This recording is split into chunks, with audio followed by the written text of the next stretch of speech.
Kulang itong handaan kapag wala itong cake. O diba, ang tamis. Charis!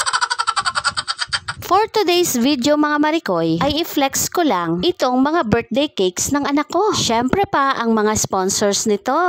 Thank you to Ate Tricia, Ate Ishna, Tito /Ninong Dodoy, at syempre itong aming very own Ate Maricel Lagunilla na ninang din ni Baste. Maraming salamat po. Ito na nga pala si Bunsoy. Dahil kaarawan niya ay sinalubong namin siya after nitong kanilang school. Bali meron lang siyang cake at pansit. Dahil nga itong kanyang tata ay magpapaswimming this coming weekend. O diba, ang syala. Kaya tamang video okay lang dyan mga Marikoy. Charis!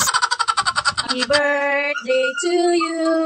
Happy birthday to you. Tingin kay mama.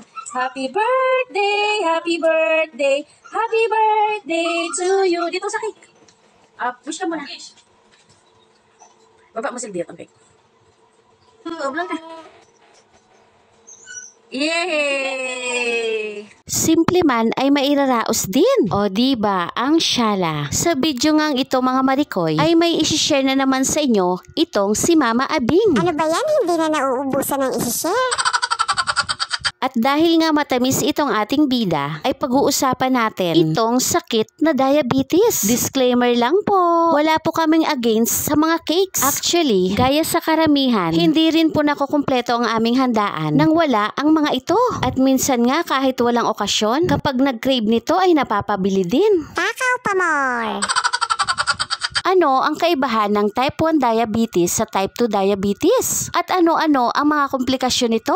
Ang diabetes mellitus o mas kilala sa tawag na diabetes ay ang pagtaas ng sugar o asukal sa ating dugo. Ito ay may dalawang dahilan. Maaring itong ating katawan ay nagpuproduce ng konting insulin kesa sa ating kailangan. Or maaring hindi na nagpuproduce at all. At ang pangalawang dahilan naman ay maaring nagpuproduce ng sapat na insulin, subalit itong ating mga cells ay insulin resistant, kaya hindi natin nagagamit ng maayos itong insulin. Para mas malinaw mga Marikoy, itong insulin ay isang hormones na pinuproduce ng ating katawan sa pamamagitan nitong ating lapay o pancreas na siyang magsisilbing susi o dispatcher nitong mga glucose o sugar papunta sa iba't ibang cells ng ating katawan upang maging lakas o energy. Taga-monitor nga itong ating lapay mga Marikoy. Kapag mataas ang sugar natin sa ating dugo, nagpuproduce ito ng insulin mga Marikoy para magkaroon ng mga dispatcher itong ating mga sugar intake papunta sa ating mga cells upang maging gasolina o panibagong lakas natin. O diba, ang bait. Trabaho nga nitong insulin mga Marikoy ang panatilihing normal ang ating asukal sa dugo sa pamamagitan ng kanyang pag-dispatch sa mga ito papunta sa iba't ibang cells ng ating katawan. Ang type 1 diabetes ay ang kondisyon kapag itong ating lapay ay hindi nakakapag-produce ng insulin, kaya nananatili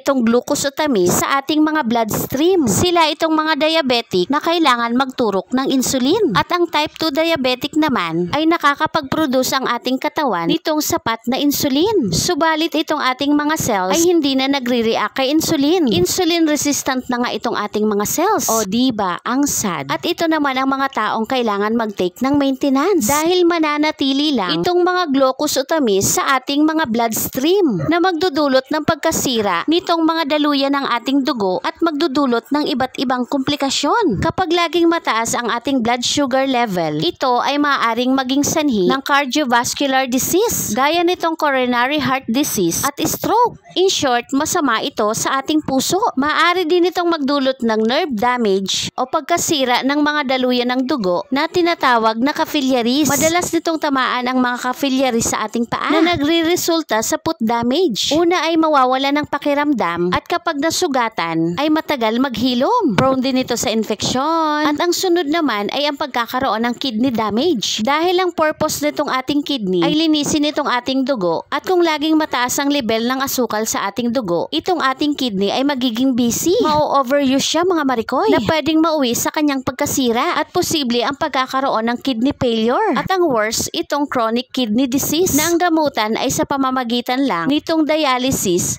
o transplant. Magdudulot din ito ng pagkasira pagkasira ng ating mata, kapag laging mataas ang level ng ating blood sugar, sisirain ito ang maliliit na blood vessels o maliliit na ugat sa ating retina na maaari maging cause ng pagkabulag, paglala nitong glaucoma at ng katarata. At ang huli ay ang pagkakaroon ng skin condition. Ang taong diabetic prone sa mga bacteria at fungal infection. Napakaseryoso naman itong topic. Ni hindi na nga ako makasingit eh.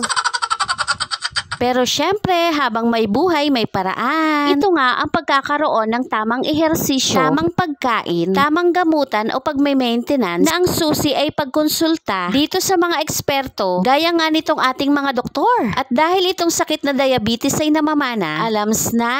Magtanong na sa doktor mga Marikoy. Yes, as early as now. Baka itong ating blood sugar sa ating dugo ay lagi na palang mataas at wala tayong kamalay-malay. At huwag naman sana tayong gulatin na tayo ay isa ng biktima. O siya, sige na. At ako'y napapaisip na. Mas mainam na nga na mas maaga na malaman na. Para nga itong ating buhay ay humaba pa at kailangan pa tayo ng ating mga anak. Yun lamang po mga Marikoy. Sana po ay nakatulong. Please like and share. Papalaw na rin po. Salamat!